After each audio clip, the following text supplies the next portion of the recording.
하나님 앞에 모든 영광을 돌립니다. 오늘 2014년 마지막 송년주일 예배를 우리가 드리게 됐습니다. 우리 옆에 분들과 인사하십시다. 한 해 동안 수고하셨습니다. 정말 수고하셨습니다. 저 정말 수고하셨습니다. 여러분, 지난 한 해 동안 열심히 달려갈 길을 달려오시느라고 수고하셨습니다. 가정에서, 또 직장에서, 교회에서 가족을 위하여, 성도들을 위하여, 하나님의 영광을 위하여 수고한 우리 모든 성도들에게 하나님께서 평안과 쉼을 허락해 주시기를 소망을 합니다. 오늘은 2014년 마지막 송년주일이며 또한 노감래 권사님, 임민자 권사님, 그리고 박진서 권사님 세 분의 권사님의 시무권사 은퇴 예식이 있는 날입니다. 노감래 권사님, 임민자 권사님께서는 지난 2000년부터 시무권사로 임직을 하고 15년 동안 교회의 기도의 자리, 봉사의 자리, 섬김의 자리에서 한결같이 하나님을 섬기면서 지금까지 수고하셨습니다.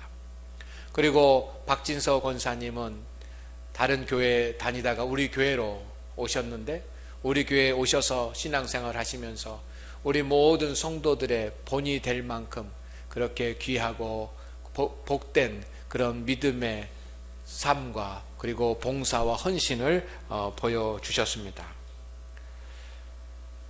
시간을 멈출 수 있다면 얼마나 좋을까, 그런 생각이 듭니다. 제가 그런 능력이 있어서 시간을 탁 멈추고 과거로 돌릴 수 있다고 한다면 우리 2014년도도 송년주일로 안 돌리고 신년주일로 돌려놓고, 그리고 우리 권사님들도 이제 나이가 돼서 은퇴하시는데 한 60살 정도로 이렇게 탁 돌릴 수 있다면 얼마나 좋겠습니까? 그런데 하나님께서는 아멘을 아무리 해도 그런 능력은 저에게 주시지 않았습니다. 그런 능력을 가지고 있는 사람은 아무도 없습니다. 아무리 힘있고 또 아무리 재능이 있고 기술이 있고 한다고 할지라도 시간을 돌려놓을 수 있는 사람은 아무도 없습니다. 그것은 하나님의 뜻이 아니기 때문입니다. 성도 여러분, 시간은 멈출 수 없습니다. 시간은 게으르지도 않습니다. 시간은 틀리지도 않습니다. 정확합니다. 정확하게 계속합니다. 하나님이 세상을 창조하신 그때부터 1초도 안 틀리고 그렇게 게으르지도 않고 쉬지도 않고 정말 정확하게 그렇게 계속 흘러가고 있습니다. 시간이 간다라고 하는 것은 무엇을 의미합니까? 현재가 과거로 바뀌는 것입니다. 시간이 흐르는 것은 지금의 현재가 시간이 지나면 과거가 되어버리는 겁니다. 지나가는 것입니다. 그래서 시간은 현재가 과거가 되는 것입니다. 그런가 하면 시간이 지나가면 우리는 나이를 한 살씩 더 먹습니다. 나이를 더 먹습니다. 시간이 지나간다라고 하는 것은 여러분, 많은 일들을 우리가 할 수 있다라고 하는 것도 포함되지만, 시간이 지난다라고 하는 것은 내가 늙어가는 것입니다. 시간이 지난다라고 하는 것은 내가 평생 사용할 수 있는 그 시간이 줄어드는 것입니다. 하나님은 각 사람에게 사용할 수 있는 그런 시간을 주셨습니다. 어떤 사람에게는 80년, 어떤 사람에게는 90년, 또 어떤 사람에게는 100년, 또 어떤 사람은 그보다 더 짧은 시간을 주셨습니다. 그래서 시간이 지난다라고 하는 것은 하나님께서 나에게 맡겨주신 그런 시간이 점점 더 줄어드는 것이 시간이 흐른다라고 하는 그런 의미일 겁니다. 그러나 성도 여러분, 오늘 본문에서는 뭐라고 말씀합니까? 오늘 11절 말씀 가운데 보니까 이렇게 되어 있습니다. 이제 우리의 구원이 처음 믿을 때보다 가까웠음이라. 따라하겠습니다. 우리 구원이 처음 믿을 때보다 가까웠습니다. 여러분, 여기서 구원이라고 하는 말은 종말의 때를 말합니다. 그리고 또 다른 표현을 하면 내가 예수님 만날 때를 의미합니다. 이것을 오늘 성경에서는 구원이라고 표현했습니다. 구원의 때, 종말의 때, 내가 예수님 만날 때, 이것이 구원입니다. 사도 바울은 벌써 시간이 많이 흘러서 예수님 만날 때가 예수님 처음 믿을 때보다 가까워졌다라고 표현을 합니다. 젊은 30대 초반에 사도 바울은 예수님을 만났습니다. 그리고 30년 넘게 복음을 증거했습니다. 처음 예수님을 만났을 때 그는 젊은 청년이었습니다. 그러나 이제는 그 애가 백발이 된 그런 노년의 나이가 됐습니다. 시간이 30년 이상이 지나갔습니다. 사도 바울에게 시간이 지난다라고 하는 것은 예수님 만날 때가 가까워지는 것입니다. 오늘 하나님 앞에 예배하는 우리 성도 여러분, 시간이 흐르는 것, 이것은 여러 가지로 해석을 할 수 있겠지만 우리가 믿음 안에서 우리의 영적인 존재를 살펴보면 시간이 흐르는 것은 예수님을 만날 때가 가까워지는 것입니다. 아멘? 아멘? 믿습니까? 시간이 흐르는 것, 여러분, 그것은 예수님을 만날 때가 가까워지는 것입니다. 사람들은 말합니다. 시간이 쏜살처럼 지나간다. 그렇습니다. 시위에서 당겨진 그런 화살처럼 시간은 쏜살처럼 그렇게 달려갑니다. 시간이 쏜살처럼 흐른다라고 하는 것은 무엇입니까? 내가 예수님 만날 그때가 쏜살처럼 가까워지고 있다는 것입니다. 아멘. 성도 여러분, 성도는 지금 현재의 생활에도 최선을 다하면서 살아야 합니다. 나에게 맡겨진 그런 일에 충성을 다하면서 열심히 살아야 됩니다.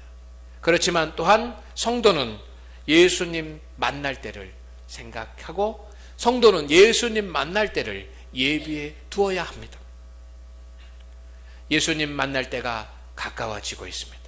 금년 1월 1일 2014년 첫 새해 송구영신 예배를 드리던 그때보다 여러분이 예수님을 만날 때가 1년 더 가까워졌습니다. 예수님 만날 때가 가까워진다라고 하는 그 사실이 여러분에게는 어떻게 들립니까? 어떤 사람에게는 기쁘게 들릴 수 있어요. 예수님 만날 때가 가까워지는구나. 얼마나 좋은가? 할렐루야 하면서 기쁘게 생각하는 사람도 있을지 모르겠습니다. 그러나 예수님 만날 때가 가까워진다라고 하는 것 때문에 기쁨의 마음을 갖는 사람보다는 어떤 사람은 두려울 것입니다. 예수님 만날 때가 점점 가까워진다고 하는 사실이 우리에게 두려움이 되는 성도가 있습니다. 그런가 하면 어떤 성도들은 아무리 예수님 만날 때가 가까워지고 있습니다, 예수님 만날 때가 가까워지고 있습니다, 이렇게 말을 해도 아무런 느낌이 없을 수도 있습니다. 아마 오늘 대부분의 성도들이 제 말을 들으면서 그런 느낌이 없을 수도 있습니다. 사도 바울은 자기에게 맡겨진 일에 충성을 다했습니다. 자기에게 맡겨진 현재의 사명에 최선을 다했습니다. 그렇지만 한편으로는 늘 예수님 만날 때를 준비하며 살았습니다. 예수님 앞에 설 때를 예비하면서 살았습니다. 성도 여러분, 시간이 지난다라고 하는 것은 예수님 앞에 설 때가 점점 더 가까워진다라고 하는 그런 의미가 있습니다. 그렇다고 한다면 예수님 앞에 서야 할 때가 가까워지면 우리는, 그리스도인은, 성도들은 무엇을 해야 하겠습니까? 성도는 빠르게 지나는 이 세월 속에서 예수님 앞에 설 때를 미리 대비해야지만 됩니다. 그런데 오늘 사도 바울은 두 가지를 우리에게 말씀하고 있습니다. 이 말씀을 여러분이 간직하고 깨닫고 돌아가서 신앙생활에 유익이 되기를 주의 이름으로 축원을 드립니다. 첫째는 잠에서 깨어나야 합니다. 따라하겠습니다. 잠에서 깨어나자. 할렐루야. 이 시기를 알거니와 자다가 깰 때가 벌써 되었으니, 위대한 사도 바울은 예수님 앞에 설 때가 가까우니 먼저 잠에서 깨어나야 된다고 그렇게 권면을 하고 있습니다. 잠은 신앙적인 잠입니다. 여러분, 자면 아무것도 모릅니다. 자고 있는 동안에 세상에 돌아가는 것을 느끼고 보고 듣고 한다고 한다면 그는 살 수가 없을 것입니다. 잠들어 있는 순간은 아무것도 모릅니다. 오늘 말씀 가운데 잠이라고 하는 것은 신앙적으로 무감각한 그런 상태를 말합니다. 살아있으나 죽은 자 같은 것, 이것을 성경은 잠들어 있다라고 그렇게 표현합니다. 무감각한 것, 감각이 없다라고 하는 것은 무슨 뜻입니까? 여러분, 보지 못하는 것입니다. 어떤 사람이 크게 사고가 나서 중환자실에 입원해서 무의식 상태, 무감각적인 상태에 있다라고 한다고 한다면 여러분, 그는 보지 못하고 듣지 못하고 느끼지도 못하고 말하지도 못하고 생각하지도 못하고 움직이지도 못하는 것, 이것을 무감각한 그런 상태라고 그렇게 말합니다. 감각이 없는 상태는 바로 그런 상태입니다. 신앙생활을 하지만 여러분, 몸은 교회에 있어도 하나님의 말씀이 들리지 아니하고 주의 뜻이 무엇인지 보이지 아니하고 성령의 역사가 느껴지지 아니하고 믿음의 일을 생각하지 못하고 주님의 일을 하지 않는다고 한다면 여러분, 잠에 빠져 있는 것입니다. 우리는 잠에 빠져 있으면 안 됩니다. 깨어나야지만 됩니다. 오늘 송년주일을 보내면서 우리의 믿음이 깨어나기를 주의 이름으로 축원을 드립니다. 예수님 앞에 설 때가 점점 더 가까워지고 있는데 우리가 먼저 해야 될 일은 우리의 믿음이 깨어나는 것입니다. 깨어난다라고 하는 것은 일어나는 것입니다. 일어나는 것은 다시 세워지는 것입니다.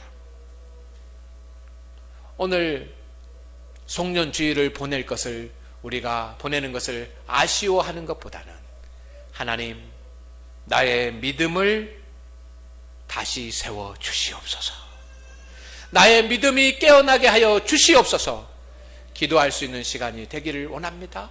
왜냐하면 이것이 시간이 지나가는 이 세월 속에서 살아가는 우리 믿음의 사람들이 먼저 해야지만 되는 일이기 때문입니다. 믿음이 깨어나지 않으면 아무것도 할 수가 없습니다. 그러니 성도 여러분, 어떻게 나의 믿음이 깨어날 수 있습니까? 어떻게 우리의 자녀들의 믿음이 다시 세워질 수 있습니까? 사람이 아무리 노력하고 사람이 아무리 의지를 가지고 결단한다고 할지라도 사람은 연약한 존재이기 때문에 자기의 힘으로 다시 일어설 수가 없습니다. 일어서기가 어렵습니다. 누군가가 일으켜 주셔야지만 됩니다. 누군가가 다시 세워 주셔야지만 됩니다. 성도 여러분, 우리가 잠에서 깨어나려고 한다면 주 여호와 하나님께서 우리를 붙잡고 일으켜 주셔야 될 줄로 믿습니다. 우리를 다시 세워 주셔야 될 줄로 믿습니다. 우리는 하나님으로부터 일으킴을 받아야지만 됩니다. 우리는 다시 하나님으로부터 믿음의 세움을 받아야지만 됩니다. 그래야 우리가 믿음의 삶에서 깰 수 있습니다. 성도 여러분, 송년주일을 보내는 오늘 이 시기는 우리가 자다가 깰 때입니다. 너희가 이 시기를 알거니와, 이 시기를 알거니와, 자다가 깰 때가 벌써 되었으니 하나님께 우리의 믿음이 다시 세움을 받도록 간절히 사모하십시오. 하나님께 우리의 믿음이 다시 세움을 받도록 간절히 기도하십시오. 우리의 믿음이 다시 세워져야 진정한 성도가 되고, 우리의 믿음이 다시 세워져야 하나님의 축복을 받고, 우리의 믿음이 다시 세워져야 우리의 주의 사명을 감당할 수가 있습니다. 지금은 우리의 믿음이 다시 세워져야지만 할 때입니다. 때를 놓치면 안 됩니다. 벌써 깰 때라 라고 말씀합니다. 2015년 한 해 우리가 많은 일들을 해야 되겠지만 저는 개인적으로 하나님 앞에 기도하는 것이 있습니다. 2015년 한 해에는 교회에서 열심히 앞장서서 수고하는 그런 봉사자들이 믿음이 세워지게 하옵소서. 라고 기도하고 있습니다. 그래서 2015년 그 목회의 그런 중점되는 일들 중에 하나가 뭐냐면, 정말 믿음으로 주님의 일을 감당하고 있는 재직들과 사역자들이 믿음이 다시 세워지게 하여 주옵소서. 찬양단이 오후마다 서서 하나님 앞에 예배를 드리고 찬송을 인도합니다. 먼저 이 회복과 부흥 찬양단이 믿음이 세워지게 하여 주시옵소서. 또 우리 교사들이 있습니다. 어린이부와 중고등부를, 학생들을 가리키는 교사들이 있습니다. 요즘 아이들이, 교회 다니는 아이들이 점점 줄어들고 있습니다.